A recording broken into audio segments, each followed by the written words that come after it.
വർഷം ഓഗസ്റ്റ് 15 മുതൽ കേരള പോലീസ് സംവിധാനത്തിൽ പോലീസ് സ്റ്റേഷനുകളുടെ മുഖച്ഛായ മാറ്റുന്ന ഒരു കർമ്മ പരിപാടിക്ക് കേരള പോലീസ് നേതൃത്വം കൊടുക്കുകയാണ്.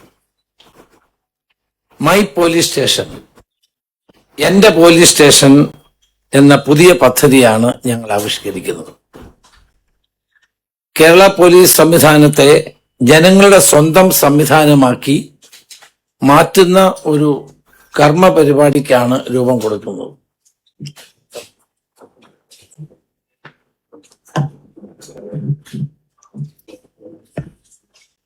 കേരള പോലീസിനെ സംബന്ധിച്ചിടത്തോളം ഇതൊരു ചരിത്രപരമായ പരിവർത്തനമാണ്. ഒരുപക്ഷെ ഇന്ത്യയിൽ ആദ്യമായിട്ടായിരിക്കും പോലീസ് സ്റ്റേഷൻ കേന്ദ്രീകരിച്ചുകൊണ്ടുള്ള ഒരു പോലീസ് പരിഷ്കരണത്തിന് നേതൃത്വം കൊടുക്കുന്നത്. ജനങ്ങൾക്ക് കൂടുതൽ മെച്ചപ്പെട്ട സൗകര്യം നൽകാനും ജനാധിപത്യ പോലീസ് എന്ന സങ്കല്പത്തിലേക്കുള്ള ചുവടുവയ്പ്പാണ് മൈ പോലീസ് സ്റ്റേഷൻ പദ്ധതി കൊണ്ട് ഉദ്ദേശിക്കുന്നത്. എന്റെ പോലീസ് സ്റ്റേഷൻ എന്ന ഫീലിംഗ് എല്ലാ പൗരന്മാർക്കും ഉണ്ടാകുക, അവർക്ക് പോലീസ് സ്റ്റേഷനോട് ഒരു അറ്റാച്ച്മെന്റ് ഉണ്ടാകുക, അതുപോലെ പോലീസുകാർക്കും എന്റെ പോലീസ് സ്റ്റേഷൻ എന്ന വികാരത്തോടു കൂടി പ്രവർത്തിക്കാനുള്ള അവസരം നൽകുക. അപ്പൊ പോലീസ് സ്റ്റേഷൻ ഫ്രണ്ട്ലി ആക്കുക എന്ന ലക്ഷ്യമാണ് ജനങ്ങളുടെ പരാതികളും ആവലാതികളും സമയബന്ധിതമായി തീർപ്പ് കൽപ്പിക്കുന്ന ഒരു സംവിധാനം ഇതോടൊപ്പം ഉണ്ടാക്കുക എന്നുള്ളതാണ് പ്രധാനപ്പെട്ട ലക്ഷ്യങ്ങൾ. ഓഗസ്റ്റ് 15 മുതൽ കേരളത്തിലെ പോലീസിൽ വരുത്തുന്ന ഒരു വലിയ മാറ്റമാണ് ഇതിന്റെ ഏറ്റവും പ്രധാന ഘടകം. കഴിഞ്ഞ LDF ഗവൺമെന്റ് കാലത്ത് സ്റ്റേഷന്റെ ചുമതല SHOമാരുടെ ചുമതല സർക്കിൾ ഇൻസ്പെക്ടർമാർക്കായിരുന്നു. പണ്ട് ഈ ചുമതല SIമാർക്കായിരുന്നു. ഞങ്ങൾ ഈ രണ്ട് കാലഘട്ടത്തിലെയും പ്രവർത്തനങ്ങൾ വിലയിരുത്താൻ DGPയുടെ നേതൃത്വത്തിൽ ഒരു കമ്മിറ്റി വെച്ചിരുന്നു. ആ കമ്മിറ്റി വളരെ വിശദമായ പരിശോധന നടത്തിയതിന്റെ വെളിച്ചത്തിൽ സ്റ്റേഷനുകളുടെ ചുമതല SIമാർക്ക് നൽകാനും CIമാർക്ക് 3-4 പോലീസ് സ്റ്റേഷനുകളുടെ സൂപ്പർവൈസറി പൊസിഷൻ നൽകാനും ഉള്ള ശുപാർശയാണ് ലഭിച്ചത്. ഗവൺമെന്റ് അത് അംഗീകരിച്ചു. അതിന്റെ അടിസ്ഥാനത്തിൽ ഓഗസ്റ്റ് 15 മുതൽ പോലീസ് സ്റ്റേഷനുകളിൽ സ്റ്റേഷൻ ഹൗസ് ഓഫീസർമാരായി സബ് ഇൻസ്പെക്ടർമാരെ നിയമിക്കാൻ സർക്കാർ തീരുമാനിക്കുകയാണ്. കഴിഞ്ഞ സർക്കാരിന്റെ കാലത്ത് SHOമാരായി സബ് ഇൻസ്പെക്ടർമാരെ നിയമിക്കുന്ന തീരുമാനമെടുത്തു. അപ്പൊ അതിൽ ഒരു സമൂലമായ പരിവർത്തനമാണ് ഇപ്പോൾ വരുത്താൻ ഉദ്ദേശിക്കുന്നത്. സബ് ഇൻസ്പെക്ടർമാരായി നേരിട്ട് ജോലിയിൽ പ്രവേശിക്കുന്ന യുവതികൾക്ക് പുതിയ ചുമതലകളും ഉത്തരവാദിത്തങ്ങളും ലഭിക്കുന്നത് അവരുടെ കാര്യക്ഷമതയെയും തീരുമാനങ്ങൾ എടുക്കാനുള്ള കഴിവിനെയും ശക്തമാക്കുമെന്നാണ് DGP നൽകിയ റിപ്പോർട്ടിൽ പറയുന്നത്. കേരളത്തിലെ 484 ലോ ആൻഡ് ഓർഡർ പോലീസ് സ്റ്റേഷനുകളുടെയും കാര്യക്ഷമമായ പ്രവർത്തനത്തിന് ജനങ്ങൾക്ക് പോലീസ് സ്റ്റേഷൻ തങ്ങളുടേതു കൂടിയാണ് എന്ന് ബോധ്യപ്പെടാനും ജനകീയ പോലീസിംഗ് എന്ന ആശയം കൂടുതൽ ദൃഢമാക്കാനും ഇത് ഉപകരിക്കും. കേരളത്തിലെ 419 പോലീസ് സ്റ്റേഷനുകളിലാണ് ഓഗസ്റ്റ് 15 മുതൽ SHOമാരായി സബ് ഇൻസ്പെക്ടർമാരെ നിയമിക്കുന്നത്. അതേസമയം വളരെയധികം പ്രാധാന്യമുള്ള 64 പോലീസ് സ്റ്റേഷനുകൾ SHOമാരായി സർക്കിൾ ഇൻസ്പെക്ടർമാർ തുടരും. ഉദാഹരണമായി തിരുവനന്തപുരം, കോഴിക്കോട്, എറണാകുളം തുടങ്ങിയ തിരക്കേറിയ നമ്മുടെ സിറ്റികളിൽ ഉൾപ്പെടെയാണ് ഈ 64 പോലീസ് സ്റ്റേഷൻ. മുല്ലപ്പെരിയാറിന്റെ നിർണായകവും തന്ത്രപരവുമായ പ്രാധാന്യം കൊടുത്ത് ആ സ്റ്റേഷന്റെ ചുമതല SHOയുടെ ചുമതല DYSPക്കായിരിക്കും. ഞാൻ നേരത്തെ ആഭ്യന്തരമന്ത്രിയായിരുന്ന കാലത്താണ് മുല്ലപ്പെരിയാർ പോലീസ് സ്റ്റേഷൻ രൂപീകരിച്ചത്. അന്നും DYSPക്കായിരുന്നു അതിന്റെ ചുമതല. ഇപ്പോഴത് തുടരും. ഇതിൽ ഏറ്റവും പ്രധാനപ്പെട്ട എടുത്തു പറയേണ്ടതുമായ ഒരു കാര്യം, കേരളത്തിലെ 63 പോലീസ് സ്റ്റേഷനുകളിൽ SHOമാരാകാൻ പോകുന്നത് വനിതാ സബ് ഇൻസ്പെക്ടർമാരായിരിക്കും. അപ്പൊ 63 പോലീസ് സ്റ്റേഷനുകളുടെ ചുമതല വനിതാ സബ് ഇൻസ്പെക്ടർമാർക്ക് നൽകുന്ന ഒരു പ്രധാനപ്പെട്ട തീരുമാനം കൂടി എടുക്കുന്നുണ്ട്. സബ് ഇൻസ്പെക്ടർമാരെ SHOമാരായി നിയമിക്കുമ്പോൾ അവർക്ക് മാർഗനിർദ്ദേശം നൽകാനും പ്രവർത്തനങ്ങൾ നിരീക്ഷിക്കാനും മീൻസ് ഒരു ഓവറോൾ സൂപ്പർവിഷനുള്ള അധികാരം സർക്കിൾ ഇൻസ്പെക്ടർമാരുടെ കീഴിൽ 200 പോലീസ് സർക്കിളുകൾ രൂപീകരിക്കുകയാണ്. അവരായിരിക്കും മൊത്തത്തിൽ അവരുടെ കീഴിലുള്ള പോലീസ് സ്റ്റേഷനുകളുടെ നിരീക്ഷണവും മാർഗനിർദ്ദേശങ്ങളും നേതൃത്വവും നൽകുന്നത്. ഇനി മൈ പോലീസ് സ്റ്റേഷൻ, എന്റെ പോലീസ് സ്റ്റേഷൻ എന്നുള്ള പദ്ധതിയുടെ സവിശേഷതകൾ ഞാനൊന്ന് വിശദീകരിക്കാം. പോലീസ് സ്റ്റേഷനിൽ എത്തുന്ന ഓരോ വ്യക്തിയുടെയും അന്തസ്സിനെയും അഭിമാനത്തെയും അവകാശത്തെയും മാനിച്ചുകൊണ്ട് മെച്ചപ്പെട്ട സമയബന്ധിതമായ സേവനങ്ങൾ നൽകിക്കൊണ്ട് വിവിധ ആവശ്യങ്ങൾക്കായി പോലീസ് സ്റ്റേഷനെ സമീപിക്കുന്ന പൗരന്റെ സംതൃപ്തി ഉറപ്പാക്കുക എന്നതാണ് എന്റെ പോലീസ് സ്റ്റേഷൻ എന്ന ഈ പദ്ധതിയുടെ ലക്ഷ്യം. കസ്റ്റഡി മരണങ്ങൾ, കസ്റ്റഡി മർദ്ദനങ്ങൾ എന്നിങ്ങനെ കസ്റ്റോഡിയൽ ക്രൈംസിനെ പൂർണ്ണമായും ഇല്ലാതാക്കുക എന്നതാണ് എന്റെ പോലീസ് സ്റ്റേഷൻ പദ്ധതിയുടെ അടുത്ത സുപ്രധാനമായ ലക്ഷ്യം. ലോകത്തിലെ ഏറ്റവും അപരിഷ്കൃതമായ നടപടികൾ ഒന്നാണ് കസ്റ്റോഡിയൽ ക്രൈംസ്. ഒരു പരിഷ്കൃത സമൂഹത്തിനും അംഗീകരിക്കാൻ കഴിയുന്ന ഒന്നല്ല ഇത്. ആരുടെ നേരെ മൂന്നാം മുഖ പ്രയോഗിക്കുന്നത് അംഗീകരിക്കാൻ കഴിയുന്ന ഒരു കാര്യമല്ല. ഇത് നിയമവിരുദ്ധമാണ്, മാനവിക വിരുദ്ധമാണ്. കുറ്റകൃത്യം തെളിയിക്കുന്നത് പോലെ തന്നെ പ്രാധാന്യമുള്ളതാണ് അതിനായി സ്വീകരിക്കുന്ന മാർഗങ്ങളും സമീപനങ്ങളും. അതുകൊണ്ട് തന്നെ കസ്റ്റോഡിയൽ ക്രൈംസ് ഒരു കാരണവശാലും ഉണ്ടാകാതിരിക്കാനുള്ള മുൻകരുതലായിരിക്കും മൈ പോലീസ് സ്റ്റേഷൻ, എന്റെ പോലീസ് സ്റ്റേഷൻ പദ്ധതിയിലൂടെ നടപ്പാക്കാൻ ഉദ്ദേശിക്കുന്നത്. ഇതിനുവേണ്ടി നമ്മൾ ഒരു പ്ലാൻ ഓഫ് ആക്ഷൻ ഉണ്ടാക്കിയിട്ടുണ്ട്. ഇപ്പൊ പുതിയ SHOമാരായി വരുന്ന SIമാർക്കെല്ലാം ഒരു ഓറിയന്റേഷൻ ട്രെയിനിങ് നൽകണം. പോലീസ് സ്റ്റേഷനിലെ എല്ലാ ഉദ്യോഗസ്ഥർക്കും ഘട്ടം ഘട്ടമായി ഓറിയന്റേഷൻ ട്രെയിനിങ് നൽകണമെന്നാണ് നിർദ്ദേശിച്ചിട്ടുള്ളത്. ഇപ്പൊ തന്നെ ഓൾറെഡി CIമാരുടെ കഴിഞ്ഞു, SIമാരുടെ കഴിഞ്ഞു. ഇപ്പൊ CIമാരുടെ ട്രെയിനിങ് തിങ്കളാഴ്ച തീരും. ഓൾറെഡി അത് നടന്നുകൊണ്ടിരിക്കുകയാണ്.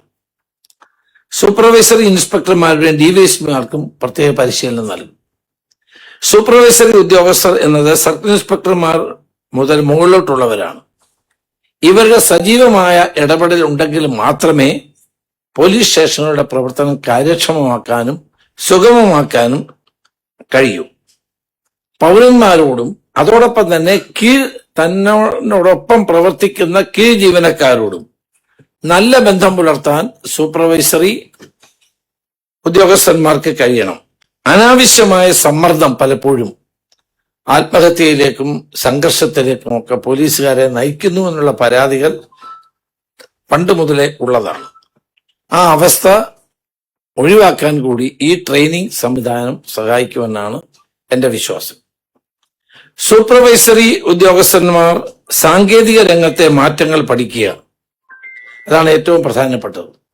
ഇത് നമുക്കറിയാം, സൈബർ ക്രൈംസ് ആണ് കൂടുതലുള്ളത്. സൈബർ ക്രൈംസ് കൂടുന്നു. ആധുനിക സാങ്കേതിക വിദ്യകൾ ഉപയോഗിച്ചുകൊണ്ടുള്ള ക്രൈംസ് വർദ്ധിക്കുന്നു എന്നുള്ള വസ്തുത മനസ്സിലാക്കിക്കൊണ്ട് ഓരോ പോലീസുകാരും സൂപ്പർവൈസറി ഉദ്യോഗസ്ഥന്മാരും സാങ്കേതിക രംഗത്തെ മാറ്റങ്ങൾ പഠിക്കുകയും ഉൾക്കൊള്ളുകയും വേണം. അതുവഴി മെച്ചപ്പെട്ട സേവനം ജനങ്ങൾക്ക് ലഭ്യമാക്കാനുള്ള നടപടികളാണ് സ്വീകരിക്കേണ്ടത്. ഹൈടെക് കുറ്റകൃത്യങ്ങളുടെ കാലമാണ്. ലോൺ ആപ്പുകൾ, സൈബർ തട്ടിപ്പുകൾ, സോഷ്യൽ മീഡിയയിലുള്ള അപമാനങ്ങൾ, ഇതെല്ലാം വൻതോതിൽ വർദ്ധിച്ചു വരികയാണ്. ഇതെല്ലാം കാര്യക്ഷമമായി കൈകാര്യം ചെയ്യാൻ പോലീസിനെ പ്രാപ്തമാക്കും. ഇതിനായി IG സെക്യൂരിറ്റി, അതാണ് ഏറ്റവും പ്രധാനം, ഇതിനായി IG സൈബർ സെക്യൂരിറ്റിയുടെ നേതൃത്വത്തിൽ ഇപ്പോഴൊരു പ്രത്യേക സംവിധാനം തന്നെ കാര്യക്ഷമമായി ശക്തിപ്പെടുത്താൻ തീരുമാനിക്കുകയാണ്. അങ്ങനെ അതുകൊണ്ട് ഇത്തരം ഫ്രോഡുകൾ കണ്ടെത്താനും ഇരകളാകുന്ന ആളുകൾക്ക് പൂർണ്ണമായ നീതി ഉറപ്പുവരുത്താനും കഴിയത്തക്ക നിലയിൽ ഈ IG സൈബർ സെക്യൂരിറ്റിയുടെ മേൽനോട്ടത്തിലുള്ള പ്രവർത്തനം കഴിയും എന്നുള്ള കഴിയുമെന്നുള്ള വിശ്വാസമാണ് ഞങ്ങൾക്കുള്ളത്. അതോടൊപ്പം തന്നെ നേരത്തെ തന്നെ കേരളം നടപ്പാക്കിയ ഒരു പദ്ധതിയാണ് കമ്മ്യൂണിറ്റി പോലീസ്. ആ കമ്മ്യൂണിറ്റി പോലീസ്, ജനമൈത്രി പോലീസ്, അത് നല്ല പ്രയോജനം ചെയ്ത ഒന്നാണ്. പക്ഷെ കഴിഞ്ഞ കുറെ കാലമായി അത് യാന്ത്രികമായ പ്രവർത്തനത്തിലേക്ക് ചുരുങ്ങുകയുണ്ടായി. വാസ്തവത്തിൽ കമ്മ്യൂണിറ്റി പോലീസ് ഇങ്ങനെ ഏറ്റവും പ്രധാനപ്പെട്ട ഘടകം ബീറ്റ് പോലീസാണ്. വീടുകളിൽ പോയി കാര്യങ്ങൾ അന്വേഷിക്കുക, പ്രായമായ ആളുകളെ സഹായിക്കുക, വിദേശത്തുള്ള ആളുകൾ ഉണ്ടെങ്കിൽ അവർക്ക് സഹായം കൊടുക്കുക, അങ്ങനെ രോഗികളും കിടപ്പ് രോഗികൾ ഉൾപ്പെടെയുള്ളവരുടെ സഹായം. അങ്ങനെ കമ്മ്യൂണിറ്റി പോലീസിംഗ് ഒരു നല്ല സ്കീമായിരുന്നു. ഞാൻ നേരത്തെ ആഭ്യന്തരമന്ത്രി ആയിരുന്നപ്പോഴും അതിനെ ശക്തിപ്പെടുത്താൻ തന്നെ നമ്മൾ നടപടി സ്വീകരിച്ചിട്ടുള്ളൂ. ഇപ്പോൾ അതിന്റെ പര്യാപ്തമായ നിലയിൽ കമ്മ്യൂണിറ്റി പോലീസിങ്ങിനെ ശക്തിപ്പെടുത്താൻ ഉള്ള തീരുമാനം കൂടി നമ്മൾ എടുക്കുകയാണ്. ഇതിനോടൊപ്പം തന്നെ ഒരു independent feedback, my police station അല്ലെങ്കിൽ എന്റെ പോലീസ് സ്റ്റേഷൻ പദ്ധതിയുടെ ഒരു പ്രധാന ഘടകം എന്ന് പറയുന്നത് ഒരു ഫീഡ്ബാക്ക് ശേഖരിക്കാനുള്ള സംവിധാനം. റേഞ്ച് DIGമാരുടെ ചുമതലയിലുള്ള ഓരോ സ്റ്റേഷനിൽ നിന്നും ഫീഡ്ബാക്കുകൾ ശേഖരിക്കുക. അപ്പൊ DIGമാർ എന്ത് ചെയ്യണം? അവരുടെ കീഴിലുള്ള ഓരോ പോലീസ് സ്റ്റേഷനിൽ നിന്നും ഫീഡ്ബാക്ക് എടുക്കുക, വിവരങ്ങൾ മനസ്സിലാക്കുക. എത്ര പെറ്റീഷൻ വരുന്നു, എത്ര പെറ്റീഷൻ ഡിസ്പോസ് ചെയ്യുന്നു, ആളുകളോട് എങ്ങനെ പെരുമാറുന്നു, ഈ തരത്തിലുള്ള ഫീഡ്ബാക്കുകൾ കുറ്റകൃത്യങ്ങളെ സംബന്ധിച്ചുള്ളതും തെളിയിക്കുന്നതിനെ സംബന്ധിച്ചതുമായ കാര്യങ്ങൾ സ്വീകരിക്കുക. അത് വിലയിരുത്തിക്കൊണ്ട് പ്രത്യേകമായ നിർദ്ദേശങ്ങൾ അതാത് പോലീസ് സ്റ്റേഷനിലെ SHOമാർക്കും പോലീസ് ഉദ്യോഗസ്ഥന്മാർക്കും നൽകുക എന്നുള്ളതാണ് ഈ മൈ പോലീസ് സ്റ്റേഷൻ, എന്റെ പോലീസ് സ്റ്റേഷൻ എന്ന ഈ പ്രോജക്റ്റിന്റെ ഏറ്റവും പ്രധാനപ്പെട്ട കാര്യം. പലപ്പോഴും ഈ ഫീഡ്ബാക്കുകൾ കിട്ടാത്തത് കൊണ്ട് പോലീസ് സ്റ്റേഷനിൽ എന്താണ് നടക്കുന്നതെന്ന് ആർക്കും വിലയിരുത്താൻ കഴിയാത്ത അവസ്ഥയുണ്ട്. അപ്പൊ ഇത് ഈ എന്റെ പോലീസ് സ്റ്റേഷൻ സ്കീമിലൂടെ അതിന്റെ പ്രോപ്പറായിട്ടുള്ള വിലയിരുത്തൽ ഉണ്ടാകും. അതോടൊപ്പം തന്നെ സംസ്ഥാന പോലീസ് മേധാവിയുടെ നേതൃത്വത്തിൽ ADGP ലോ ആൻഡ് ഓർഡർ ആയിരിക്കും മൈ പോലീസ് സ്റ്റേഷന്റെ കോർഡിനേറ്റർ. CP വിജയൻ ആയിരിക്കും അതിന്റെ കോർഡിനേറ്റർ. സംസ്ഥാന പോലീസ് മേധാവി ഈ പദ്ധതിയുടെ പ്രതിമാസ പ്രോഗ്രസ് റിപ്പോർട്ട് സംസ്ഥാന ഗവൺമെന്റിന് സമർപ്പിക്കും. അതാണ് ഇതിന്റെ ഒരു ഘടന എന്ന് പറയുന്നത്. അതുപോലെ തന്നെ ഞങ്ങൾ ഈ പോലീസ് സ്റ്റേഷനിലുള്ള ഏറ്റവും വലിയ പരാതി വരുന്നത് പലപ്പോഴും ഒരു പരാതി കൊടുത്തിട്ട് പരിഹാരം ഉണ്ടാവുന്നില്ല. ഈ ആളുകൾ വീണ്ടും വീണ്ടും ഈ പരാതിയുടെ പുറകെ നടക്കുന്നു. അപ്പം ഒരു മാസത്തിൽ എത്ര പരാതി കിട്ടി? അപ്പൊ DGPക്ക് അറിയാൻ പറ്റും, തന്റെ ഓഫീസിൽ ഇരുന്നാൽ അദ്ദേഹത്തിന് അറിയാൻ കഴിയും എത്ര FIR ഇട്ടു, എത്ര എണ്ണം തീർപ്പ് കൽപ്പിക്കുന്നു. അതാണ് പ്രധാനം, എത്ര എണ്ണം തീർപ്പ് കൽപ്പിക്കുന്നു. തീർപ്പ് കൽപ്പിക്കാത്തത് എന്തുകൊണ്ട്? ഇതൊരു ചോദ്യം ഉണ്ടായിക്കഴിഞ്ഞാൽ തന്നെ സ്പീഡി ഡിസിഷൻസ് ഉണ്ടാകും. അപ്പൊ അതിനുള്ള സംവിധാനം കൂടി ഇതിലൂടെ ഉണ്ടാകും. ആളുകൾ, സാധാരണ ജനങ്ങൾ ഒരു പോലീസ് സ്റ്റേഷനിൽ പരാതിയുമായി ചെന്നു കഴിഞ്ഞാൽ അവർ ആ പരാതികൾ പരിഹരിക്കാനുള്ള നടപടികൾ ഉണ്ടാകുക എന്നുള്ളതാണ് ഏറ്റവും പ്രധാനപ്പെട്ടത്. അതിനുള്ള പ്രത്യേക സംവിധാനം ഉണ്ടാകും. ഒക്ടോബർ 2 മന്ത്രിയുടെ ഓഫീസ് പൂർണ്ണമായും ഹൈടെക് ആക്കാൻ തീരുമാനിച്ചിട്ടുണ്ട്. എനിക്ക് കിട്ടുന്ന പരാതികൾ കൃത്യമായി അതിന് പരിശോധിച്ച് തീരുമാനമെടുക്കാനും അത് ആളുകളെ അറിയിക്കാനുമുള്ളൊരു നൂതന സംവിധാനം കൂടി, അത് ഞാൻ പിന്നീട് നിങ്ങളോട് പറയാം, ഒരു നൂതന സംവിധാനം കൂടി ഒക്ടോബർ 2 നിലവിൽ വരാൻ പോവുകയാണ്. കാരണം നമുക്കൊരു പരാതി തന്നിട്ട് പിന്നെയും വരുന്ന ആളുകൾ എന്താ പറയുന്നത്? സാർ, അന്ന് ഞാൻ പരാതി തന്നിരുന്നു, ഒന്നും ആയില്ല. അപ്പം പൊതുജനങ്ങൾക്ക് പരാതി നൽകിയാൽ അവർക്ക് സേവനം ലഭ്യമാക്കാൻ കഴിയുന്ന സാഹചര്യങ്ങൾ ഉണ്ടാക്കുക. ചിലതിന് നമുക്ക് സാഹചര്യം ഉണ്ടാക്കാൻ പറ്റില്ല, കാരണം കോടതി കിടക്കുന്നതായിരിക്കും, പലതരത്തിലുള്ള ബുദ്ധിമുട്ടുകൾ ഉണ്ടാകും. പക്ഷെ പരാതി തരുന്ന ആളുകൾക്ക് യഥാർത്ഥത്തിലുള്ള പരാതി സോൾവ് ചെയ്ത് അവരെ അറിയിക്കുക എന്നുള്ളത് ഒരു ജനാധിപത്യത്തിലെ ഒരു പ്രധാനപ്പെട്ട ഘടകമാണ്.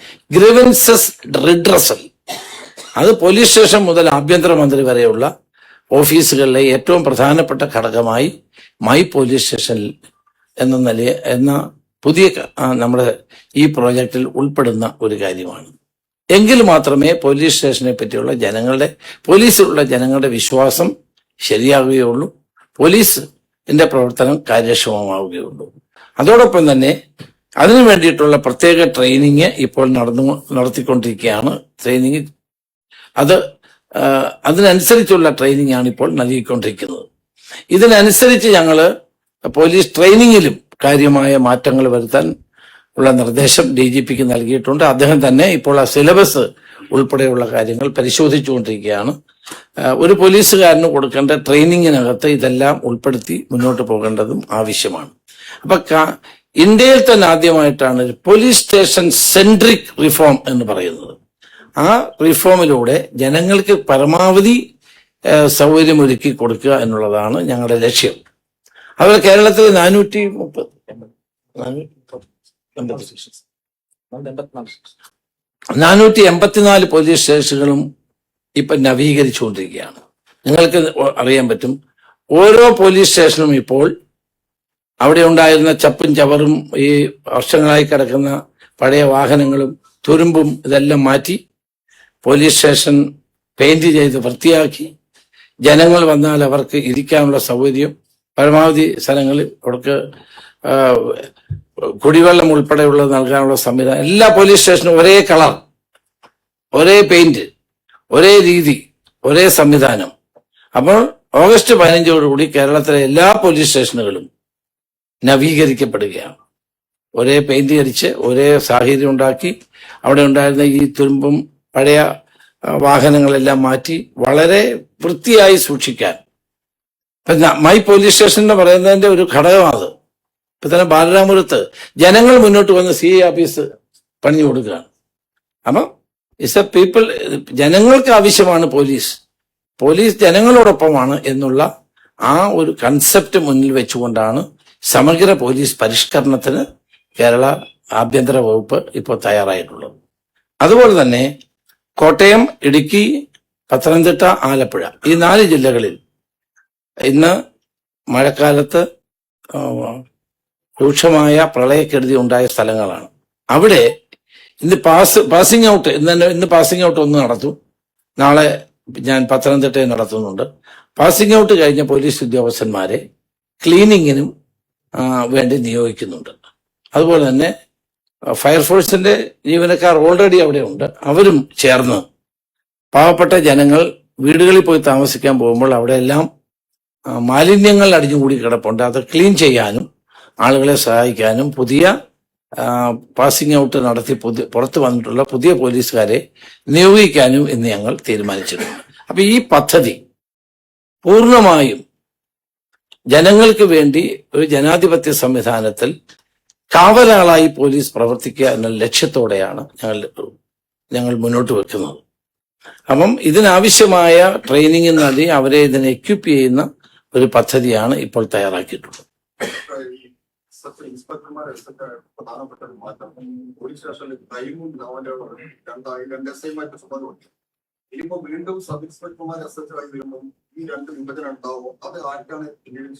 അല്ല, ഈ കുറ്റകൃത്യങ്ങളും അന്വേഷണവും രണ്ടാക്കണം എന്നുള്ളത് പണ്ട് തൊട്ടേ പോലീസിന്റെ ഒരു ശുപാർശയാണ്, പോലീസ് കമ്മീഷന്റെ ഒക്കെ. പക്ഷേ കേരളത്തിൽ അത് നടപ്പായിട്ടില്ല ശരിക്കും. കാരണം അതിന്റെ ആരുടെയും കുറ്റമല്ല, ആവശ്യത്തിനുള്ള പോലീസ് ഫോഴ്സ് നമുക്കില്ല അതിനുള്ള കാര്യത്തിൽ.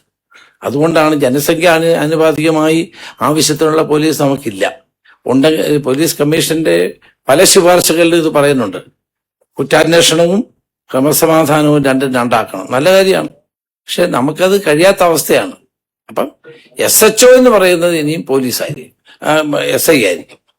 സൂപ്പർവൈസറി പൊസിഷനിലേക്ക് ഇപ്പോൾ CI പ്രവർത്തിക്കും. താങ്കൾക്കെന്ന റിപ്പോർട്ടിലെ 6ഓളം കാര്യങ്ങൾ നിലവിൽ ഇൻസ്പെക്ടർമാർ SH ആയതിന്റെ നേട്ടങ്ങൾ പറയുന്നുണ്ട്. പ്രത്യേകിച്ചും മുതിർന്ന ഉദ്യോഗസ്ഥന്മാരെ കാണാൻ ജനങ്ങൾക്ക് സാവകാശം കണ്ട ഗസറ്റഡ് ഓഫീസർമാരാണ്. അപ്പോൾ അത് കാണാതെയാണോ താങ്കൾ ഇത് വീണ്ടും റിവൈസ് ചെയ്യുന്നത്? മാത്രമല്ല, കേരളത്തിന് പുറത്ത് തമിഴ്നാട് ഉൾപ്പെടുന്ന മിക്ക സംസ്ഥാനങ്ങളിൽ ഇൻസ്പെക്ടർമാരാണ്, SHമാർ. എന്തുകൊണ്ടാണ് വീണ്ടും നമ്മുടെ താലൂക്കിനെ പോകുന്നത്? കാരണം നമ്മുടെ അനുഭവത്തിന്റെ വെളിച്ചത്തിലാണ്. കാരണം ഒരു ജോലിയില്ലാതെ SIമാർ അവിടെ ഇരിക്കുന്നു, പുതിയ റിക്രൂട്ട് ചെയ്ത SIമാർ അവിടെ ഇരിക്കുന്നു. അവർക്ക് നിരാശ. CIമാരാണെങ്കിൽ അവർക്ക് നേരത്തെ 3-4 സ്റ്റേഷന്റെ സൂപ്പർവൈസറി ചുമതല ഉണ്ടായിരുന്നു, അവരെ തരം താഴ്ത്തിയ SIയുടെ ജോലി ഏൽപ്പിക്കുന്നു, അവരും നിരാശ. ചുരുക്കത്തിൽ പോലീസ് സ്റ്റേഷൻ ആരും കാര്യമായി പ്രവർത്തിക്കാത്ത അവസ്ഥ. ഇതെല്ലാം പേഴ്സണലായി ഞാൻ തന്നെ നിയമസഭയിൽ നിരവധി തവണ പ്രതിപക്ഷത്തിനോട് പ്രസംഗിച്ച കാര്യമാണ്. ഞങ്ങളുടെ എല്ലാവരുടെയും അനുഭവം അതാണ്. ആ അനുഭവത്തിന്റെ വെളിച്ചത്തിലാണ് കുറെ കൂടി ലോ ആൻഡ് ഓർഡർ കാര്യക്ഷമമാക്കാനും അതോടൊപ്പം തന്നെ കുറ്റാന്വേഷണം ശക്തിപ്പെടുത്താനും ഉള്ളൊരു മാർഗം ഇതാണെന്ന് ഞങ്ങളുടെ എല്ലാവരുടെയും അനുഭവത്തിന്റെ വെളിച്ചത്തിലാണ് ഈ മാറ്റം. അതെ, തീർച്ചയായിട്ടും തീർച്ചയായിട്ടും ജനമൈത്രി പോലീസ് നല്ലൊരു കോടിയേരി ബാലകൃഷ്ണന്റെ കാലത്ത് കൊണ്ടുവന്നാന്ന് തോന്നുന്നു, അല്ലേ? അത് നല്ലതാണ്.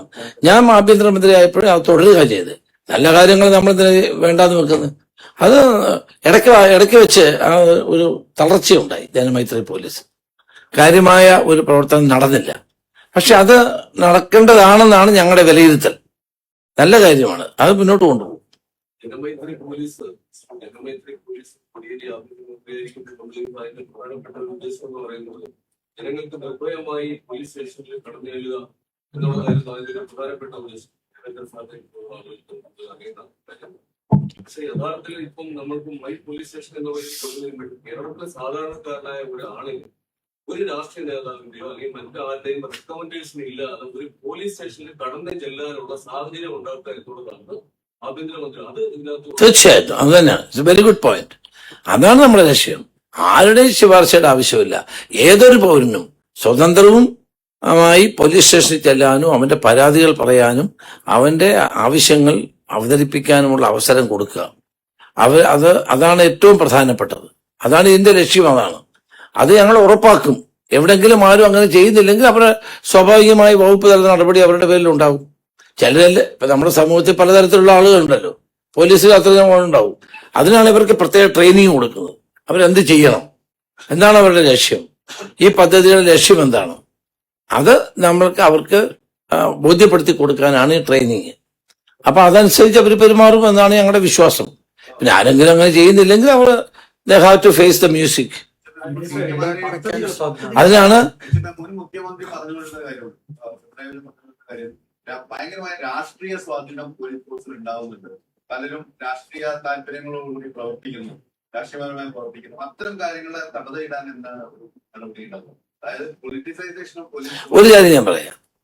പോലീസിൽ അങ്ങനെ 90% ആളുകൾ, നല്ല ശതമാനം ആളുകൾ, പോലീസ് ഉദ്യോഗസ്ഥന്മാർ വളരെ നിഷ്പക്ഷവും നീതിപൂർവമായി പെരുമാറുന്നവർ തന്നെയാണ്. അത് ഏത് പാർട്ടി ഭരിച്ചാലും. കേരളത്തിന്റെ അനുഭവം, ഞാൻ മറ്റു സംസ്ഥാനങ്ങളിലും പ്രവർത്തിച്ചിട്ടുള്ള ഒരാളാണ്.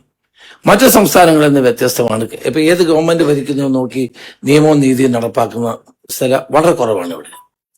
മറ്റു സംസ്ഥാനങ്ങളിൽ അതുണ്ട്. അത് കേരള പോലീസിന്റെ ഒരു ഇന്റഗ്രിറ്റിയുടെ ഭാഗമാണ്. അവര് സ്വാഭാവികം. പക്ഷെ ഒരു കേസ് വന്നു കഴിഞ്ഞാൽ ആ കേസിന് ഭരിക്കുന്ന പാർട്ടിയുടെ ആളുകളാണോ നോക്കിയല്ല തീരുമാനിക്കുന്നത്. അങ്ങനെ ഒരു തീരുമാനം ഉണ്ടാകണമെന്ന അഭിപ്രായം എനിക്കുമില്ല. അങ്ങനെ ചെയ്യാൻ പാടില്ല. നീതി എവിടെയാണ്? പോലീസിനെ നയിക്കേണ്ടത് പണ്ട് CRPCയും IPCയും ആണെങ്കിൽ ഇന്ന് BNS ആണ്. അത് ആ രീതി പോകണം. അല്ലെങ്കിൽ അതാണ് നീതി ജനങ്ങൾക്ക് നൽകേണ്ടത്.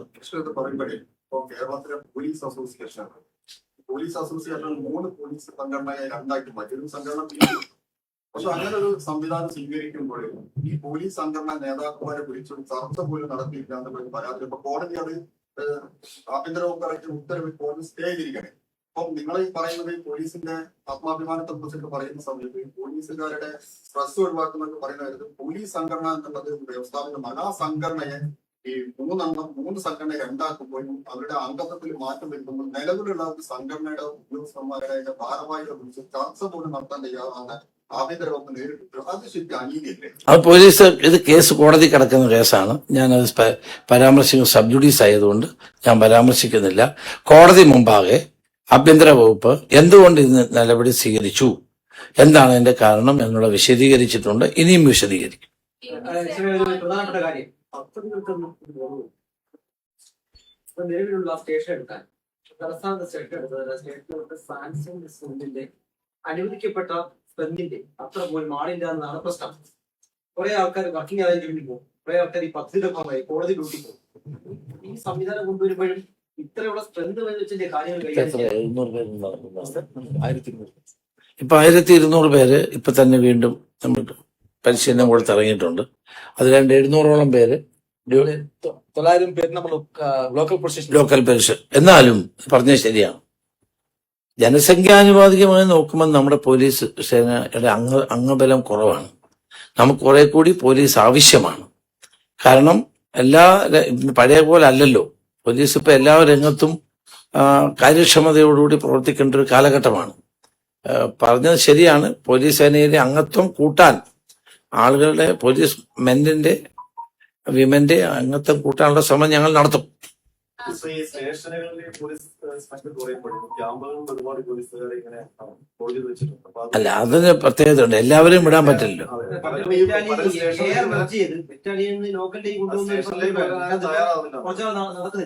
ഇപ്പൊ 900 പേരെ വിടാൻ പോവാണ്. അതിന് ട്രെയിനിങ് സമയമില്ലേ അല്ലേ? നമുക്കിപ്പോൾ 1200 പേര് പാസിംഗ് ഔട്ട് ആവാൻ പോകുന്ന 20ആം തീയതി വരെ. ഇതേ സമയത്തിൽ നമുക്ക് ഒരു 900 പേഴ്സൺസിന് നമ്മുടെ ബറ്റാലിയൻസിന്റെ ಅವರು DHQല് വരും. അവിടെ నుండి മറ്റേ എലിജിബിൾ ആയിട്ട് ആളുകളിന് പോലീസ് സ്റ്റേഷനിൽ DHQയും പോലീസ് സ്റ്റേഷനും ആൾമോസ്റ്റ് ഇപ്പോൾ ഒരു തന്നെയാണ് നമുക്ക്. അങ്ങനെ വരുമ്പോഴത്തേക്ക് നമുക്ക് ആൾമോസ്റ്റ് 1000 ആളുകൾ നമുക്ക് സ്റ്റേഷൻസിൽ കിട്ടുന്നതാണ്. അത് ഒരു ഗുഡ് നമ്പർ ആയിരുന്നു.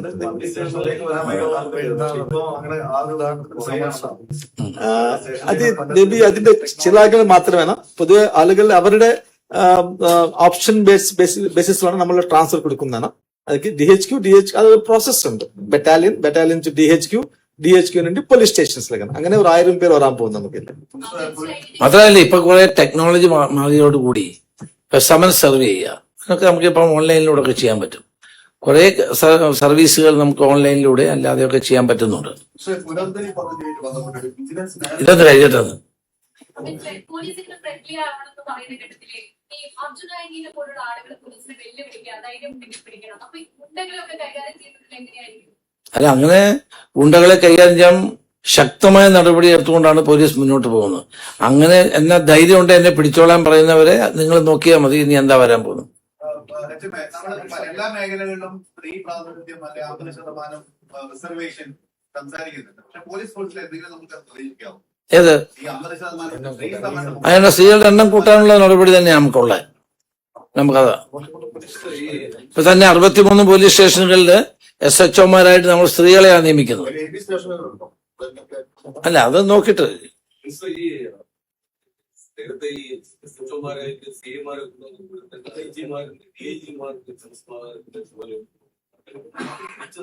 DGI തന്നെ ഈ ക്രമസമാധാനത്തിന്റെ തുടരുമോ അതോ തിരിച്ചത് IGമാർക്ക് നൽകുന്ന സാഹചര്യം? അല്ല, DIGമാർക്ക് ഇപ്പൊ തന്നെ കൊടുക്കുന്നുണ്ടല്ലോ. സോണിലെ ADGP ഉണ്ടായിരുന്നു. അതാലോചിച്ചിട്ടില്ല, നോക്കാൻ പോകും. ഒന്നാമത് നമുക്ക് ADGPമാരുടെ എണ്ണം വളരെ കുറവാണ്. അല്ല, ഇതൊന്ന് കഴിഞ്ഞിട്ടാ ഞാൻ വരാം, സംസാരിക്കാതെ. മുംബൈയിൽ വെച്ചൊരു വാഹനാപകടം ഉണ്ടായി. അതിന് തൊട്ട് പിന്നാലെ എത്തിയ പോലീസ് ഉദ്യോഗസ്ഥർ, തൂബ സ്റ്റേഷനിലെ പോലീസ് ഉദ്യോഗസ്ഥർ അപകടത്തിൽപ്പെട്ട ആളെ ആശുപത്രിയിൽ എത്തിക്കാനുള്ള നടപടി സ്വീകരിച്ചില്ല. ആ ജീപ്പിൽ പോലും കൊണ്ടുപോയില്ല. ആംബുലൻസ് പോലും വിളിക്കാൻ തയ്യാറായില്ല എന്നൊരു ആക്ഷേപം നിലനിൽക്കുന്നുണ്ട്. തുടർന്ന് ഒരു ഓട്ടോ വാഹനത്തിൽ കയറ്റിയാണ് അപകടത്തിൽപ്പെട്ട ആളെ. തുമ്പയിലാണോ? അത് ഞങ്ങൾ പരിശോധിക്കാം, നോക്കാം. കൽപ്പറ്റയിൽ ആക്ഷൻ എടുത്തു.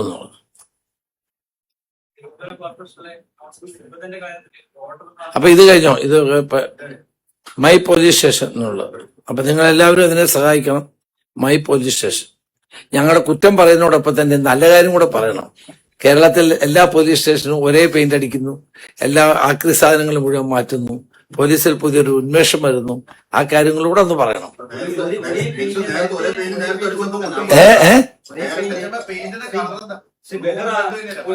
സമയത്താണ് ഈ ഒരേ പെയിന്റ് ആശയം കൊണ്ടുവന്നത്. അതുകൊണ്ട് വിവാദം ഉണ്ടായി. ഒരു പ്രത്യേക കമ്പനിയുടെ പെയിന്റ് ചെയ്യാൻ അതെനിക്കറിയില്ല. കമ്പനി താങ്കൾ ഇതിനെ വിമർശിക്കുന്നുണ്ട്. ഞാൻ അങ്ങനെ വിമർശിച്ചിട്ടുണ്ട്. പക്ഷെ ഒരു പ്രത്യേക തരം കളർ കൊണ്ടുവരും. ഏയ് അത് പ്രത്യേക കമ്പനി എന്ന് പറഞ്ഞു. അതെനിക്കറിയില്ല ഏത് കമ്പനിയാണ്. ഇത്തവണ അങ്ങനെ ഉണ്ടാവും. അല്ല അതിപ്പോ ഓൾറെഡി അതൊക്കെ ആക്ച്വലി നമ്മൾ അതില് വെരി ക്ലിയർ ആയിട്ട് ഇൻസ്ട്രക്ഷൻസ് കൊടുത്തിട്ടുണ്ടായിരുന്നു. നമുക്ക് പുതിയത് 69 പോലീസ് സ്റ്റേഷൻസ് ഉണ്ട്. അത് ഒഴിവാക്കിയിട്ട് ബാക്കിയുള്ള പോലീസ് സ്റ്റേഷൻസിൽ ഒരു യൂണിഫോമിറ്റി കൊണ്ടുവരാൻ വേണ്ടിയാണ് നമ്മുടെ ഈ പദ്ധതി ഉണ്ടാക്കിയിട്ടുണ്ട്. അങ്ങനെ ഒരു വിവാദം വരുവില്ല അതിലേക്ക്. നമ്മളൊരു സ്ഥലം കണ്ടാൽ ഇത് പോലീസ് സ്റ്റേഷൻ ഒരു വിവാദം വരുവില്ല. സാറേ ഈ അതെ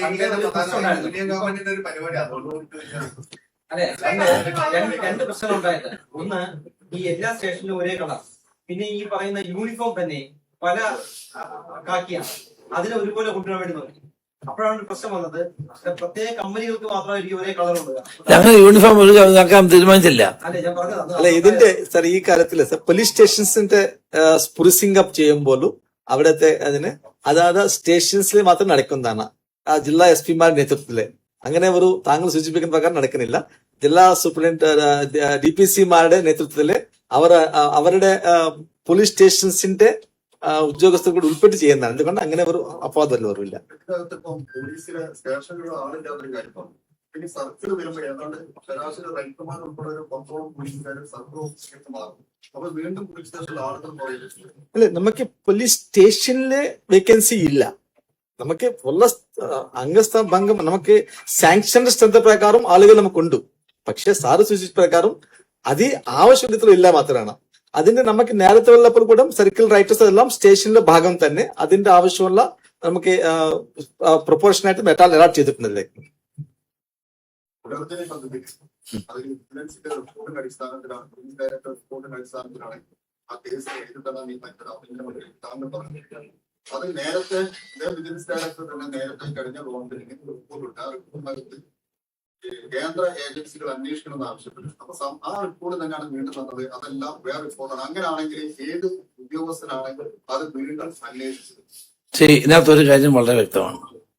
പുനർജനി പദ്ധതിയിൽ അന്നത്തെ MLA-യും പിന്നീട് പ്രതിപക്ഷ നേതാവും ഇപ്പോഴത്തെ മുഖ്യമന്ത്രിയുമായ ശ്രീ VD സതീശനെ കണക്ട് ചെയ്യാനുള്ള ഒരു തെളിവും ഇടതുമുന്നണി ഗവൺമെന്റ് കാലത്ത് അന്വേഷിച്ച ഏജൻസികൾക്ക് ലഭിച്ചിട്ടില്ല. ഈ അന്വേഷണം മുഴുവൻ നടന്നത് ശ്രീ പിണറായി വിജയൻ ആഭ്യന്തര വകുപ്പ് കൈകാര്യം ചെയ്തുകൊണ്ടിരുന്ന കാലഘട്ടത്തിലാണ്. ആദ്യത്തെ DGPയുടെ റിപ്പോർട്ടിൽ പറയുന്നത് ഇത് അന്വേഷിക്കാൻ ഈ ഫോറിൻ കോൺട്രിബ്യൂഷൻ ആക്ട് പ്രകാരമുള്ള അന്വേഷണങ്ങൾ നടത്താൻ വിജിലൻസിന് കഴിയത്തില്ലെന്ന് ഇല്ലെന്നേ അവര് പറഞ്ഞിട്ടുള്ളൂ. അല്ലാണ്ട് ഇത് CBI അന്വേഷിക്കണമെന്ന് ഒരിടത്തും പറഞ്ഞിട്ടില്ല. ചുമ്മാ തെറ്റായ വാർത്തകൾ ആര് വെറുതെ കൊടുക്കുന്നതാണ്. അവര് പറഞ്ഞത് ഇത്തരം കാര്യങ്ങളൊന്നും വിജിലൻസ് അന്വേഷിക്കാൻ കഴിയില്ല, ഇത് അന്വേഷിക്കേണ്ടത് വേറെ ഏജൻസികളാണ്, കേന്ദ്ര ഏജൻസികളാണെന്നാ പറഞ്ഞേക്കുന്നത്. അല്ലാണ്ട് അവൻ അന്വേഷിക്കണമെന്ന് ആരും പറഞ്ഞിട്ടില്ല. പിന്നെ ഈ റിപ്പോർട്ട് കിട്ടിയിട്ട് എന്തുകൊണ്ട് കഴിഞ്ഞ മുഖ്യമന്ത്രി ഇത് അങ്ങനെയാണെങ്കിൽ തെളിവുള്ളതാണെങ്കിൽ എന്തുകൊണ്ട് അന്ന് CBIക്ക് വിട്ടില്ല, അല്ലെങ്കിൽ വേറെ കേന്ദ്ര ഏജൻസികൾക്ക് എന്തുകൊണ്ട് വിട്ടില്ല? കാരണം അദ്ദേഹത്തിന് അറിയാമായിരുന്നു അതിനകത്ത് യാതൊരു കഴമ്പുമില്ല, തെളിവില്ല എന്ന്. അത് ഇപ്പോഴത്തെ മുഖ്യമന്ത്രിയെ കണക്ട് ചെയ്യാനുള്ള ഒരു തെളിവുമില്ലെന്ന് ബോധ്യപ്പെട്ടത് കൊണ്ടല്ലേ ഈ കേസ് CBIക്ക് വിടാതിരുന്നത്?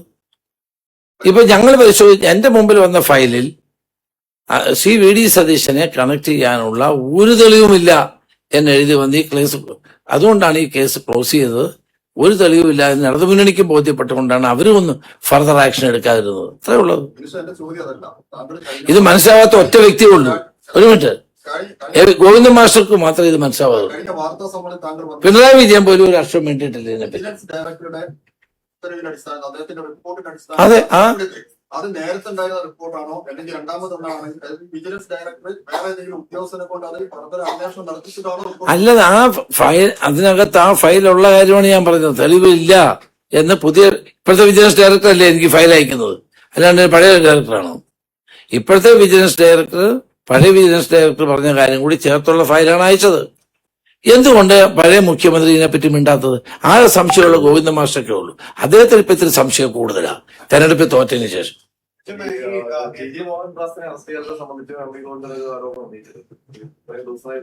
ഞാൻ പറയട്ടെ, ഒരാളിനെ അറസ്റ്റ് ചെയ്യാൻ ഞാനാണോ പറയട്ടെ? ഞാനങ്ങനെ പറയാൻ പാടില്ല. KG മോഹൻദാസിന്റെ പേരിൽ എനിക്ക് പരാതി കിട്ടിയപ്പോൾ തന്നെ ഞാൻ ആ പരാതി IG ക്രൈംസിന് കൊടുത്തു. ക്രൈംസ് അദ്ദേഹത്തിന്റെ പേരിൽ FIR ഇട്ടു. അന്വേഷണം നടക്കുകയാണ്. അറസ്റ്റ് ചെയ്യണോ വേണ്ടയോ തീരുമാനിക്കേണ്ട അന്വേഷണ ഉദ്യോഗസ്ഥനല്ലേ. അല്ല ആഭ്യന്തരമന്ത്രി പറയും ഇന്ന ആളെ അറസ്റ്റ് ചെയ്യാൻ പറയാൻ പറ്റുമോ? അത് പോലീസിന് കേൾക്കാൻ പറ്റുമോ? അവിടെയല്ലേ തെറ്റ്. ഏറ്റവും ഈ പ്രളയം ബാധിച്ചല്ലോ പല ജില്ലകൾ, പ്രത്യേകിച്ച് പത്തനംതിട്ട, കോട്ടയം, ആലപ്പുഴ. അപ്പം മുഖ്യമന്ത്രി വേണ്ട സ്ഥലങ്ങളിൽ പോയില്ല, മറ്റു പല ചില പരിപാടികൾ പോയെന്ന് പറഞ്ഞ വലിയ വിമർശനം വരുന്നുണ്ട്. അങ്ങ് ഒരു കോൺഗ്രസിന്റെ മുതിർന്ന നേതാവ് കൂടിയാണ്. അതിലൊരു വീഴ്ച ഉണ്ടായിരുന്നു. ഒരു വീഴ്ച ഉണ്ടായിട്ടില്ല. പോയേണ്ടതായിരുന്നില്ല. പോയല്ലോ. മുഖ്യമന്ത്രി ഒരു ദിവസം മുഴുവൻ റാന്നി, തിരുവല്ല, പത്തനംതിട്ട ജില്ലകളുണ്ടായിരുന്നു. അതിനു മുമ്പ് ഞാൻ പോയിരുന്നു. ഞാൻ ഒരു ദിവസം മുഴുവൻ ഉണ്ടായിരുന്നു. ആലപ്പുഴ ജില്ലയിലും പത്തനംതിട്ടയിലും ഞാൻ ഉണ്ടായിരുന്നു. ഇന്നലെയും ഞാൻ പോയി കുട്ടനാട്. ഇന്നലെയും ഞാനും എക്സൈസ് മന്ത്രി ലിജു ഞങ്ങള് ഇന്നലെ കായംകുളം, ഹരിപ്പാട്, അമ്പലപ്പുഴ, കുട്ടനാട് ഉൾപ്പെടെയുള്ള എല്ലാ സ്ഥലങ്ങളിലും ഞങ്ങളും പോയി. ഒരിക്കലും അല്ല. ഇന്ന് റവന്യൂ മന്ത്രി ആലപ്പുഴ സന്ദർശിക്കുന്നുണ്ട്. എല്ലാം പിന്നെ ഓരോ ജില്ലയിലും ചുമതലപ്പെട്ട മന്ത്രിമാര് പോയിട്ടുണ്ട്. കഴിഞ്ഞ മുഖ്യമന്ത്രി എത്ര സ്ഥലത്താ പോയി ഞാൻ ചോദിക്കാം. ആകെ പോയത് ഞാനും അദ്ദേഹം കൂടെ ഹെലികോപ്റ്ററിലാണ് പോയത്. ഒരു താഴെ ഇറങ്ങിയില്ല ഒരു സ്ഥലത്തും പോകാൻ. രണ്ട് സ്ഥലത്ത് ഞങ്ങൾ താഴെ ഇറങ്ങി. ഒരു മിനിറ്റ്, ബത്തേരിലും ഇറങ്ങി, പിന്നെ ഏതോ ഒരു സ്ഥലത്തോടെ ഇറങ്ങി. ഞങ്ങൾ ഞാൻ പറഞ്ഞു കേട്ട് ഞങ്ങൾ ഒരുമിച്ചാ പോയത്. ഈ പ്രളയം ഉണ്ടായ സ്ഥലങ്ങളിൽ ശ്രീ പിണറായി വിജയൻ എത്ര സ്ഥലത്ത് പോയില്ല. മന്ത്രിമാരെ ചുമതലപ്പെടുത്തിയിട്ടുണ്ട്. മന്ത്രിമാരത് നോക്കുന്നുണ്ട്. മന്ത്രിമാർ അതേ സ്ഥലങ്ങളിൽ ക്യാമ്പ് ചെയ്ത് നിൽക്കുകയാണ്. പിന്നെ ഞാനും അവിടെ പോയിരുന്നു. ഈ സ്ഥലങ്ങളിലൊക്കെ ഞാനും പോയിരുന്നു. അത് കഴിഞ്ഞ് അദ്ദേഹവും പോയി. ഏറ്റവും വലിയ ദുരന്തം ഉണ്ടായത് 1-ാം തീയതിയാണ്. ആ ദിവസം മുഖ്യമന്ത്രിയുടെ ഭാഗത്തുനിന്ന് പോയില്ല. 5ഓളം പരിപാടി, സ്വകാര്യ പരിപാടികളിലാണ് അദ്ദേഹം പങ്കെടുത്തത്. സൽക്കാരത്തിലും പങ്കെടുത്തു. അത് ശരിക്കും അനുചിതമല്ല. ശരിക്കും ജില്ലയിലടക്കം 4 പേര് മരിച്ചു. മിനിസ്റ്റർ തന്നെ, CM തന്നെ പറഞ്ഞു കുട്ടികളടക്കം മുങ്ങി മരിച്ചത് ഈ സൽക്കാരം സ്വീകരിച്ച പൊന്നാനിക്ക് അടുത്തുന്ന സ്ഥലത്തുണ്ടായിട്ട് പോലും മുഖ്യമന്ത്രി ഒരു വീട്ടിൽ പോലും പോയില്ല. ഇത് 5ാമത്തെ ദിവസമാണ് മുഖ്യമന്ത്രി സന്ദർശനം നടത്തുന്നത്. കോൺഗ്രസ് നേതാവ്, മുതിർന്ന നേതാവിന്റെ അതൊരു അനുചിതമായ ഒരു പരിപാടി. സൽക്കാരത്തിൽ പങ്കെടുക്കുക അന്നത്തെ ദിവസം കേരള ആകെ വിറങ്ങലിച്ച് നിൽക്കുന്ന ദിവസം. നിങ്ങൾക്ക് ഇതിനെപ്പറ്റി അറിയാൻ പാടില്ല ഈ ചോദിക്കുന്നത്. ഞാൻ അന്ന് പോകാൻ തയ്യാറായിരുന്നു. എന്നോട് സ്പെഷ്യൽ ബ്രാഞ്ച് പറഞ്ഞു. ഒരു മിനിറ്റ്. അതെ, മുഖ്യമന്ത്രിക്ക് സ്പെഷ്യൽ ബ്രാഞ്ച് കൊടുക്കുമല്ലോ ഇൻഫർമേഷൻ. നമ്മൾ ആ സമയത്ത് പോകരുത്. പോയാൽ അവിടുത്തെ ദുരിതാശ്വാസ പ്രവർത്തനങ്ങൾക്ക് പ്രശ്നം ഉണ്ടാവും. കാരണം നമ്മൾ പെട്ടെന്ന് അങ്ങോട്ട് ചെല്ലുമ്പോൾ ഈ ഉദ്യോഗസ്ഥന്മാരും പോലീസും എല്ലാം കൂടി നമ്മളോട് വരികയും അവിടുത്തെ കാര്യങ്ങൾ ചെയ്യാനുള്ള ഒരു ബുദ്ധിമുട്ടുണ്ടാവും. ഇത് മാത്രമല്ല, ഏത് സംഭവം ഉണ്ടാകുമ്പോഴും നമ്മളോട് ഇവർ പറയും നിങ്ങളിപ്പോൾ പോരെന്ന് പറയും. ഒരല്പം വെയിറ്റ് ചെയ്തിട്ടേ പോകാവൂ. അതേ ഒരു സീനിയറായ പോലീസ് ഉദ്യോഗസ്ഥന്മാരെ നിങ്ങൾ അവരോട് ചോദിക്കും. അങ്ങനെയാണ് എൻ്റെ സിസ്റ്റം. കാരണം അന്ന് നമ്മൾ അവിടെ ചെല്ലുമ്പോൾ ആളുകളെ രക്ഷിക്കാൻ വേണ്ടി പോലീസും ഫയർഫോഴ്സും റവന്യൂ എല്ലാ ഡിപ്പാർട്ട്മെന്റും കോർഡിനേറ്റ് ചെയ്ത് പ്രവർത്തിക്കുമ്പോൾ നമ്മൾ ചെല്ലുമ്പം അവർക്കത് ബുദ്ധിമുട്ടാണ്. അങ്ങനെ പോകാൻ പാടില്ല. ആ ദിവസം പോകാൻ പാടില്ല. 2 ദിവസം കഴിഞ്ഞിട്ട് പോയി കാര്യങ്ങൾ വിലയിരുത്തുക. അതാണ് എല്ലാ കാലഘട്ടത്തിലും എല്ലാ മുഖ്യമന്ത്രിമാരും എല്ലാ ആഭ്യന്തരമന്ത്രിമാരും ചെയ്യേണ്ടത്. അത് തന്നെയാണ്.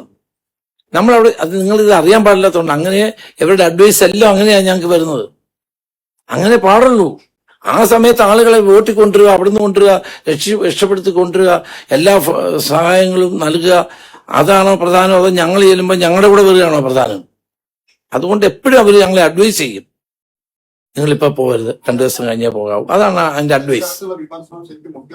അത് മനസ്സിലായോ ഞാൻ പറഞ്ഞത്? താങ്കൾ പറഞ്ഞത് ശരിയാണ്. പക്ഷെ മുഖ്യമന്ത്രി ആ സമയത്ത് സ്വകാര്യ ചടങ്ങുകള്, ജ്വല്ലറി ഉദ്ഘാടനം, ഓഫീസർ സെന്റർ ഉദ്ഘാടനം, ഇത്തരം പരിപാടികൾ സർക്കാരുകൾ ഒഴിവാക്കി തിരുവനന്തപുരത്ത് വന്ന് ഈ ദുരന്ത നിവാരണ പ്രവർത്തനങ്ങൾ ഏകോപിപ്പിക്കേണ്ട ഒരു ഉദ്യോഗസ്ഥനല്ലേ? അദ്ദേഹം ഒരു വിവേകം കാണിക്കേണ്ടതായിരുന്നില്ല. അദ്ദേഹം ഞാനും കൂടി പങ്കെടുത്ത മീറ്റിംഗ് ഉണ്ടായിരുന്നല്ലോ തിരുവനന്തപുരത്ത്. സെക്രട്ടേറിയറ്റിൽ വെച്ച് മറ്റേ മന്ത്രിമാർ ഓൺലൈനിലുണ്ടായിരുന്നു, കളക്ടർമാർ ഓൺലൈനിലുണ്ടായിരുന്നു. ഞാനും അദ്ദേഹം ഇവിടെ ഉണ്ടായിരുന്നു. ഞങ്ങൾ വിലയിരുത്തി എന്തെങ്കിലും പോരായ്മ ഉണ്ടെങ്കിൽ അതെല്ലാം പരിഹരിച്ചാണ് മുന്നോട്ട് പോയത്. തന്നെയുമല്ല എല്ലാവിധ സഹായവും നൽകിക്കൊണ്ടിരിക്കുകയാണ്.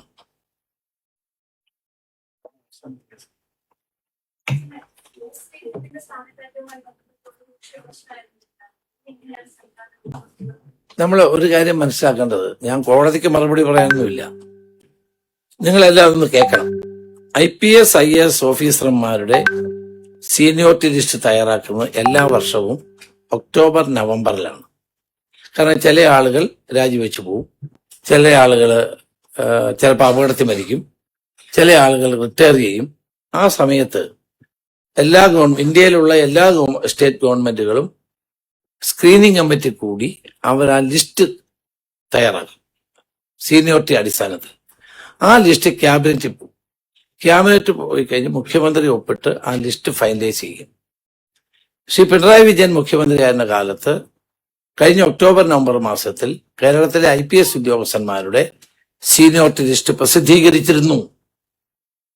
അത് പ്രസിദ്ധീകരിച്ചപ്പോൾ ഒന്നാമത്തെ പേര് MR അജിത് കുമാറിന്റെ, രണ്ടാമത്തെ ശ്രീജിത്തിന്റെ, പിന്നെ പുരോഹിത് സുരേഷ് രാജ് പുരോഹിത്, അദ്ദേഹം നമ്മുടെ ഇല്ല, സെൻട്രൽ സർവീസസ്. ഇങ്ങനെ സീനിയോറിറ്റി ലിസ്റ്റ് തയ്യാറാക്കിയത്.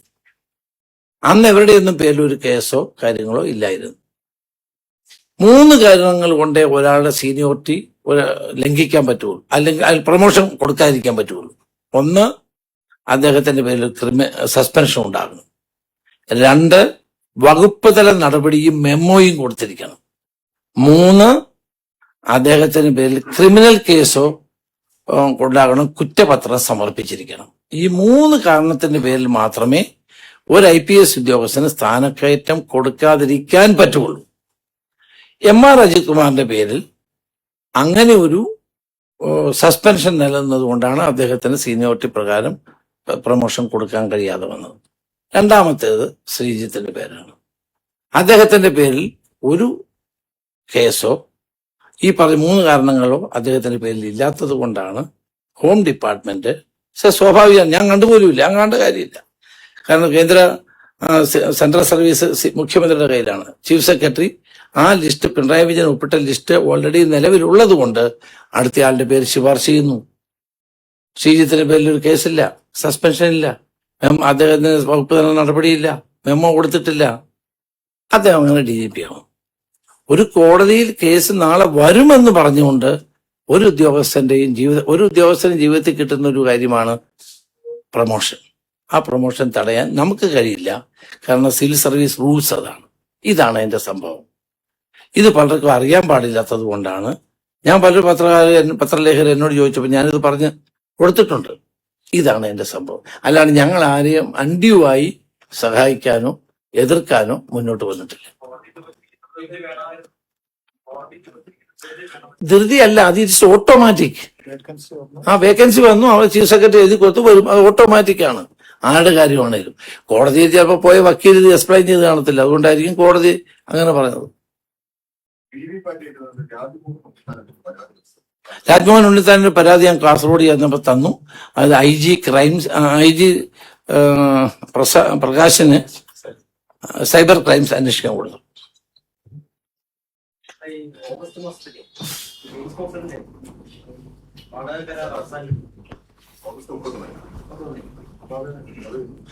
അതൊക്കെ വാങ്ങിച്ചാലും DGP ആണ്.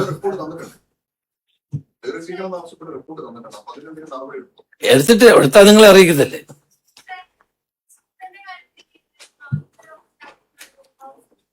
ഞങ്ങൾ നടപടി എടുക്കേണ്ട കാര്യം ജാഗ്രത ഞങ്ങൾ തദ്ദേശ വകുപ്പിന്റെ നിർദ്ദേശപ്രകാരം സുഗതന്റെ അവധി സംബന്ധിച്ച ഉത്തരവ് ആഭ്യന്തര വകുപ്പ് റദ്ദാക്കാൻ നിർദ്ദേശം കൊടുത്തിട്ടുണ്ട്. അതിനകത്ത് ഈ ഉത്തരവിൽ ഇറക്കിയിരിക്കുന്നത് താങ്കളുടെ ഡിപ്പാർട്ട്മെന്റ് അണ്ടർ സെക്രട്ടറിയുടെ ആ അണ്ടർ സെക്രട്ടറി, അതായത് എല്ലാ ഭാഗങ്ങളും പരിശോധിച്ച് റിപ്പോർട്ട് പുറത്തോട്ട് കൊടുക്കുന്ന കത്ത് കൊടുത്തത് ആഭ്യന്തര വകുപ്പാണ്. അപ്പൊ ഇന്ത്യകളായിട്ടുള്ള ഒരു 100 ഉദ്യോഗസ്ഥരെ സസ്പെൻഡ് ചെയ്ത താങ്കളുടെ സർക്കാരിൽ താങ്കളുടെ വകുപ്പിലെ അണ്ടർ സെക്രട്ടറി അവരെ കോൺഗ്രസ് സംഘടനാ നേതാവാണ് സെക്രട്ടേറിയറ്റിലെ അവര് പറഞ്ഞിട്ട് അവർക്കെതിരെ നടപടി കോൺഗ്രസ്സുകാർ ഇത്ര